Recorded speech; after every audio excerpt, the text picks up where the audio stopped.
Hello YouTube and fellow crafters. I've got a very special video for you today, and that is some actual homemade, like crafted trading cards, and this is what I've come up with. So as you can see, I think they've actually turned out really well. They've got the rounded corners, they're laminated, made of, I believe it's 160 GSM card, so they're holding my hand really nicely. I've just got a couple here to show you, so I'll just turn them over. And most of them are from the Deck of Honour. There's one or two from the Deck of Darkness as well, so I'll just slip through a couple here. I've got the Dragon, Counter Activity, Meadow, and basically in this video I'll just show you how you can create cards like this and what tools you're going to need to achieve such results. So I'm going to go into the tool list now. So first thing you're going to need is obviously a computer and a printer, and you're going to need the image editing software and the printing software, a laminator and pouches which will protect your cards and give them a nice glossy finish, a guillotine. If you've not got a guillotine, you can use a craft knife with a metal ruler. If you've not got one of them, then a pair of scissors, but you know, you're dropping down the scale there as well. And then as well a thing called a corner cutter, which is included in my guillotine, but I suppose you can buy one off eBay pretty cheap as well. Okay, so to start creating these cards, you're going to need part of the game crafter template, which is this thing here. Now as you can see, I've cut pretty much all of this out and just left the red cut line behind. I think the red, in my eyes, the red line was the best option to choose, because don't forget you add the dotted blue line and the black box around it. I think the red line really is like the best option to go for. So what you want to do is basically you want to get that open in your favourite image editing software and give it a transparent background so it's just the red line. Now next you want to get your card which you intend to take this up on, and then all you want to do is just copy that red line over into your new image. So as you can see, it's exactly the same image, it's just got this red border around the edge of it. Then you're going to want to file, save as, and save it as a PNG image in your folder. Now this will come out, if you've done it correctly, it will turn out something like this. And basically this red line is going to be our cut line, which the guillotine or the craft knife or the scissors is going to cut this image out of. Once you have created the image, you want to try and get about 9 in a go. Like, you can do 9 at a time unless you're doing duplicates. So what you want to do then is basically close all these down, and you will want to open a printing software, and for this I just use something as simple as HP Photo Creations. It does. So once you've got your favourite printing software open, I use, well, it's not exactly my favourite, but I use HP Photo Creations, because you can choose what paper you're using as well as the size of the so that all the images will always be the same size. So basically what you want to do is go to your, if you're using this, you want to basically do a quick print on A4 and it'll take you to this page. Then you want multi-prints, and then grid, because you're going to print out a grid on A4 paper.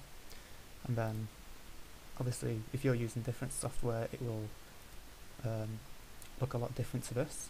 So basically what you want to do is just load your images with this red border.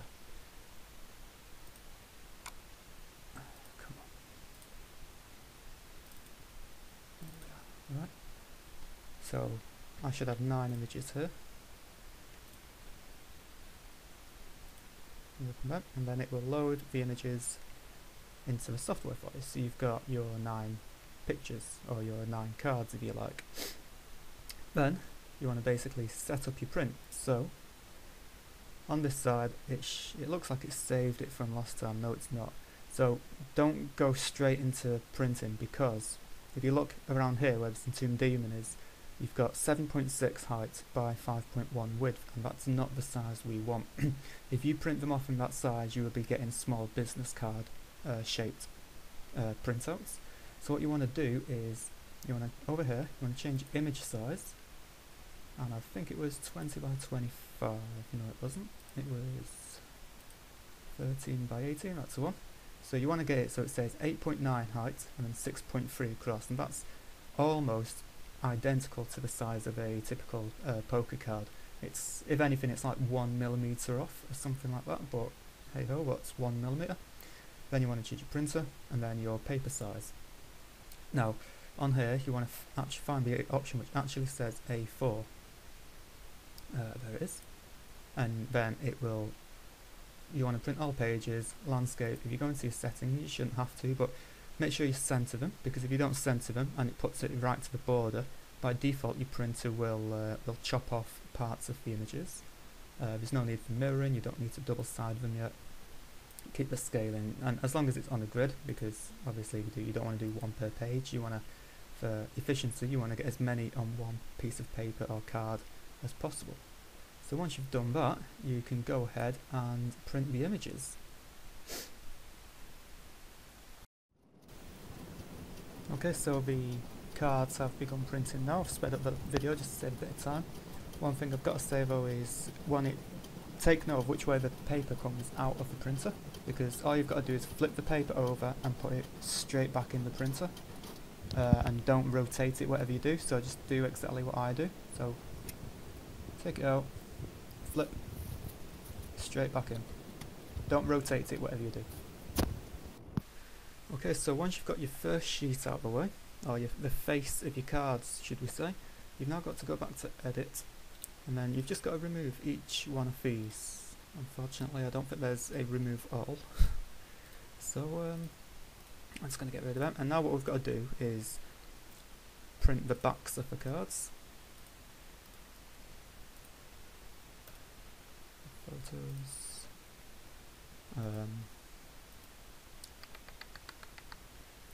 Where's the back of my cards? That one. There we go. So we only need one in this one, because we can choose to pick 9 copies.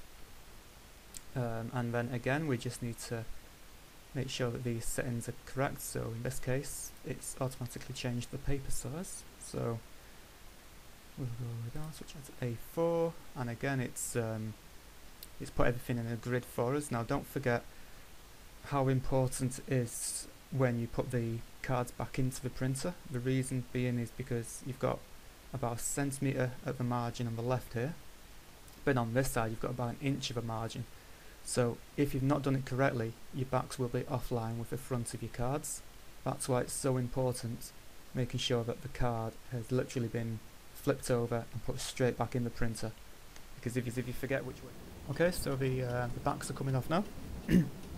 Hopefully if you've done this correctly, the backs should line up perfectly with the front of the cards. You can usually tell just by looking at the size of the margin as it comes out the printer. So after we've printed these off, we're going to go into the laminating phase. So I'm going to pretty much skip straight over to the lamination progress now. So as you can see, they've come out quite nice. And here's the laminator itself. It's only a cheap one from Tesco. Again, I'm going to speed up the video. Now you'll notice that I'm holding the card, the laminated card, as it comes out of the laminator. Don't pull it. What I'm doing is I'm keeping the card perfectly flat, because if you just let it drop, it will kind of like bend and stick with the bend in the card. So do you know, like when you get a foil card in Magic or Pokemon or something, and the card starts to bend, it's a little bit like that.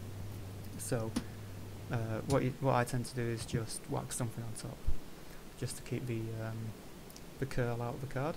Now this is the cutting phase with the guillotine. So where we put that red line on the border on the computer earlier, basically we're going to be cutting just so that the red line is not included in the cards. It can be a bit tricky if you've never really used a guillotine before, because sometimes the blade will just be like 0.5 mm off or something like that.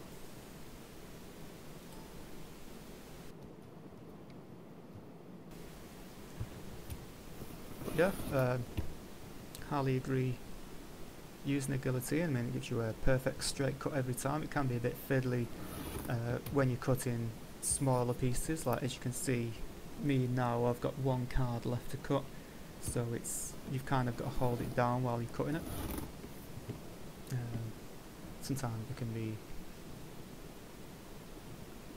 just not a pain in the ass as such, just a bit tricky.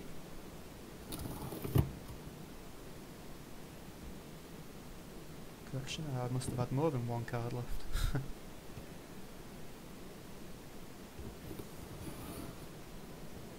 And the last thing you want to do is like cut into your artwork as such. You just want to cut just enough so that the red line, which we added earlier, is removed. You don't really want to cut anything more than that off.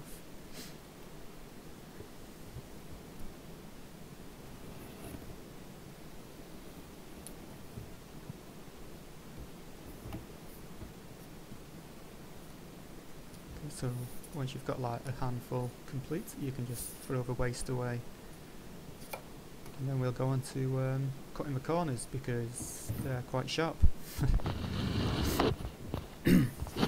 So this guillotine comes with a built-in corner cutter. It's a really genius idea, to be honest.